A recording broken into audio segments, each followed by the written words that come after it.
Well, you've seen Aaron Rodgers before. Yeah. What does the tape show this year? No, yeah. I mean, obviously he's still got the arm talent. Still got a cannon for an arm. Obviously he's well respected. I mean, he gets the ball to his playmakers. Makes the right checks at the line of scrimmage. He wants to diagnose the coverage and know what you're in. And we got to do a good job with obviously some disguises or whatever we're running and execute because he'll make you pay. Buck, how unique is it how they use their tight ends? They use a bunch of tight ends and a bunch of personnels, probably the most in the league. And, they got bigger bodies at the tight end position, especially for the run game and obviously creating mismatches in the pass game, especially when we get in the red zone area.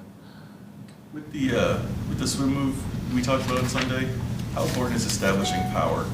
Yeah, it's very important. It sets up all your finesse moves that you want to do.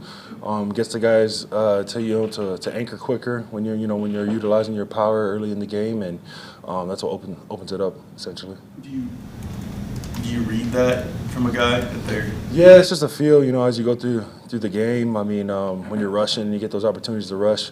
We always talk about it how pass rush is like a chess match. It's a game within the game, and you're setting up moves for down the road or whatever later in the game, and I know you guys are keeping people out of the end zone, obviously, as a defense, but I know you don't love 47% on third down. No, yeah. So is that sustainable? How do you fix it? No, we definitely have to get that fixed. Getting off the field on third down, and obviously it creates more drives for the offense, especially when our offense is rolling in a game and they're hot. And we got to continue to execute better on third down, getting off the field so we can get the ball back to the offense so they can score more points. What do you think is like the common denominator? Because you guys are getting people to third downs. Mm-hmm. Yeah. Long third downs. Right. In many cases. What's breaking down here? I think it's just like I spoke about it before. Times when we're getting pressure on the quarterback, but we're not containing them. You know what I mean? They're creating plays, extending plays down the field, and it's unfair to the back end when they're holding up in coverage. We got to do a better job with, just keeping those quarterbacks in the pocket and getting them down. Well, in camp or maybe the offseason, what were your impressions of Tanner Bortolini, and what have you seen? I know, obviously, he's not on your side of the ball. He's shown tremendous growth. Tanner, coming in, competing for the starting center job, and obviously winning it, and just using obviously the potential that everybody saw, the coaches saw when they drafted him. His ability to obviously get onto guards or D tackles quickly. You know what I mean, especially in the zone scheme, and how smart he is and checking protections and little things like that. I think he's taking leaps from training camp and, obviously gotten stronger and everything like that. So, it's pretty cool to see him and Gans doing a great job. With Rodgers and the cadence stuff, what's the key to that? Is it just Key to the ball. Yeah. Yeah, he does a good job throughout games, just manipulating the snap count, using different cadences and stuff like that. And obviously, and also tempo. When he has a good feel when he knows defense is subbing, the personnel is, getting on the ball quick, getting the offense set up to, catch you with 12 guys on the field, stuff like that. So we got to do a really good job in being keyed into substitutions and also obviously keying the ball. Has he ever made you jump before? Gotta think back in the archives. I don't think so, but he's gotten some of my teammates for sure. Do you think of who you sacked in your career? Is that a thing for defensive linemen like that? I know Miles Garrett's at the graveyard. Are you kind of like? Yeah, no, you definitely. You definitely have. You start talking about it in the D-line room, like, oh man, who you sacked before, whatever. It definitely comes up, and it's got a good amount of guys that I've sacked in my career. So I would say Aaron Rodgers and Tom Brady. Yeah. Buck, forgive me. Have you played in Pittsburgh with fans? With fans, I can't remember if they really had fans back in 2020. I can't remember. They didn't, huh? Yeah, no. Yeah. Look, you're 31. Rodgers is 41. Mercedes Lewis comes out and he's 41 playing. What would you be doing at 41? Probably somewhere on my ranch. Somewhere on my ranch. Midday, Probably like around 1 o'clock, 2 o'clock, getting ready for tea time. So that's probably what I'm going to be doing. This football is not even, I mean, you'll watch is all, I mean. Yeah, you I can't mean, imagine. my thing with football is, you know, when I'm done, I'm going to be done. You know, like I'm every day I'm working to give everything I got to the game and to my team. So when I hang it up, it's going to be for good. Have you thought about how long, I mean? You know what? Honestly, is my thing is as long as I'm playing at a high level, I'm going to keep going. And you know, I told my wife if I come home and she doesn't see that spark or love for the game that I have anymore, please tell me. Then I know it's time to walk away. But that spark won't be there at 41. That spark will be out. That spark will be out at 41.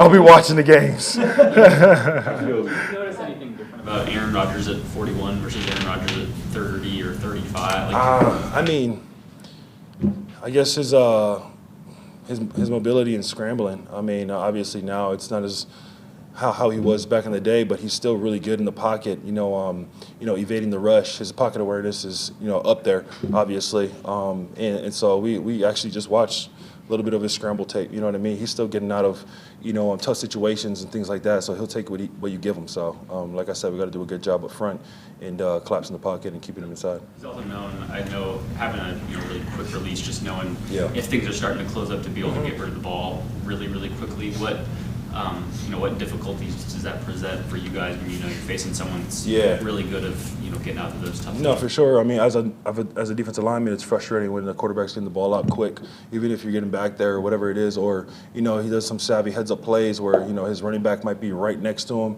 and he's getting wrapped up and he just dishes out real quick. So that can get frustrating, but you got as a front, you got to continue to rush, and those opportunities where he does hold it, you got to be there. Buckner's often a belief that success breeds confidence. Mm-hmm. This group has seemed like it's had confidence well before the success of the wins and before even the start of the season. What has given you the confidence in this group? What's given collective confidence? Yeah, just the belief in one another. Obviously we had tough times throughout, since my stint since I've been here. But just the confidence in one another and our abilities and what we know we can accomplish. Yeah, I think the guys we did a really good job of staying tight and believing in one another and trusting one another that we're going to get the job done. And obviously this year we got off to a good start, and I mean we just got to continue to keep building that confidence and stacking these wins. Is there something you saw that gave you that belief? I mean just the personnel, the guys that we had in the building. Like I said before, I mean each and every year at the end of the year when you guys would ask me, I'm like, nah. I mean, I know we have the people in the building. I mean, we were missing just a couple pieces, and this year has been a hell of a start. Appreciate it. Yep. How you doing? What does the tape show on Pittsburgh? I mean, it's what it always shows. They're going to be a tough team. They're going to be a physical team. Mike T always has those boys ready to play. It's going to be a 60-minute match.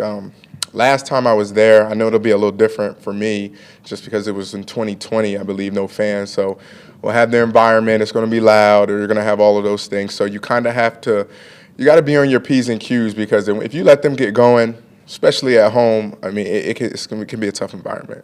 There's some familiarity, right? Because you guys have played them a fair amount, too. Yeah, we have. That's why I'm like, only kind of different element that's going to be kind of being away with the fans. At least for me. I know some other people have probably played there with fans, but we just got to have great communication. It's probably going to be a loud environment, hostile, so we got to have great communication as well. Jonathan, would it mean something to win MVP? Of course. Such as? I mean, you're just talking about the guys who have won it before. I mean, I don't know anybody who wouldn't want to have that under their belt. Do you feel a little badge of running back at all? Like, if you look at the running back history, Adrian Peterson's the last one. Do you look at it as kind of carrying the torch for your position a little bit? Oh, for sure. I mean, those are legends, though. Those are guys who set the path for us. So we're just trying to follow along their footsteps to create a new path to finish it for the guys behind us to take it to new heights. Does it feel almost unattainable, the fact that quarterbacks, I think, have won this award like 12 straight times? Does that feel weird? Does it feel like, Offensive Player of the Year is kind of like the ceiling for wide receivers and running backs like yourself? Or do you still feel like there's a legitimate chance that you guys could win an MVP in the right year? You just have to do enough, and whatever that is, you let the chips fall where they may. But if you do enough, like guys in the past, they've won it. JT, do you feel like running backs have maybe more respect around the league now than they did a couple years ago? I know when you were negotiating your contract, that was a thing for several running backs in the league that were trying to, I don't know, feel like maybe they weren't valued as much. But do you think that over the last couple of years with some big running back years and what you're going through now that maybe you feel more respected, not here in the building, but just around the league and around with fans in the league about what you've been able to accomplish? I definitely think guys around the league have been able to kind of disprove that narrative, but it's an ongoing battle, and we got to continue to put good tape on film, and I think that's something that we all try to do year in and year out, is try to put great tape on film, because ultimately it's us, like I said, continuing to pave the way, and then the younger guys behind us taking that to new heights as well. You and Pitt have both had great starts to the season. How have you been able to elevate each other's games? I think it's just everyone playing Unselfish, and we've played Unselfish before, but it's just you see it on tape. You see guys like Pitt, Alec, busting their tails from backside to try and go and just get a piece of a guy on the block. You see the running backs burying their fakes, sprinting outside to try and carry one or two guys or get someone's eyes into the flat so that we can open those guys up downfield. So I think when you have guys going all out on plays that are not even targeted towards them, that's when things get opened up to new heights. JT, obviously you've had a great year so far, but I was talking to Pitt after the game last week, and he said, like, it's like selfishly unselfish how they approach the offense. He was like, if I don't make the play, we got 5 other guys who can. So what is that like for you to be in an offense where, yeah, you want to be the guy to get the end zone, whatever, but you know, like, all right, if I don't, we'll still score. It just might not be me, if that makes sense. Definitely, and I think it's about being efficient. Everyone wants to be elite on every single play. Everyone wants to execute their job at a high level. I mean, if you could do that efficiently, I mean, you have a well-run, oiled machine, because similar to last week, I mean, with the yards per carry, I mean, we're very, very efficient in the run game. So then that opens up the pass game. But then now they're able to be very, very efficient in the pass game. So you're just able to make the most of your opportunities. And I think when you have an offense that does that, it's very, very hard to defend. Next week is a little bit funky week, so I'm going to skip ahead if you'll indulge me for one quick second. We'll see Bijan in Germany.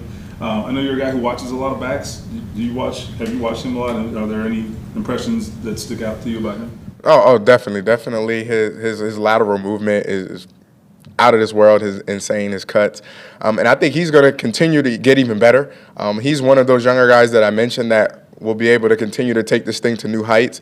So for myself, and I know other backs kind of that are same age, older than me, all we want to do is be able to go out there and put great tape on film. I know that he worked out with McCaffrey in the offseason a bit, so I think that was awesome for McCaffrey because, you know, they kind of have similar styles. So I think that was awesome for him to allow him to come in, work with him, and I don't want to say, you know, necessarily take him under his wing, but just pick his brain, allow him to pick his brain, and I think that's going to be something that's really good for the league moving forward. College-wise, you were not at the Heisman ceremony, right? You didn't get invited to it last year. I think you missed it. I think got 5th that year in the voting. Was that a goal for you? Obviously, to win it was probably a goal, but was it a goal to you to even get to New York and be a finalist? Well, I mean, if your goal is just to go there and be a finalist, then I don't know what to tell you. You want to go there and win it. But ultimately, it was, one, to win the Big Ten championship and then, of course, try to win a national championship. But everything else is just a byproduct of going out there and just trying to play my best for my team. So that's just how the chips fall. You know, even a guy like Melvin Gordon didn't even win it, which is crazy. But Mariota did have a good year that year. But, you know, it was just about going out there playing for my team and trying to just be the best player I could be. I think you lead the league in explosives right now, you personally in runs. What do those big runs, even if they're just 12 or 13, just what kind of impact do they have on a defense? I think it allows a defense to just sit back and say, hey, we have to put a little bit of emphasis on this. We can't let these guys just march down the field. But then also when you're scheming and you're trying to prevent these explosive plays, but they still happen because we're being so efficient, you know, it kind of takes a toll on them, and you continue to just wear on the team, and eventually those 12s turn into 30s or 40s or 50s. So I think it's just about taking what the defense gives you, but being able to stay patient. You know, some guys may get excited, oh, I had a 12-yard run, I had a 13-yard run. Just stay patient, continue taking what they give you, and ultimately those big ones will come. Thanks, JT. Thank you.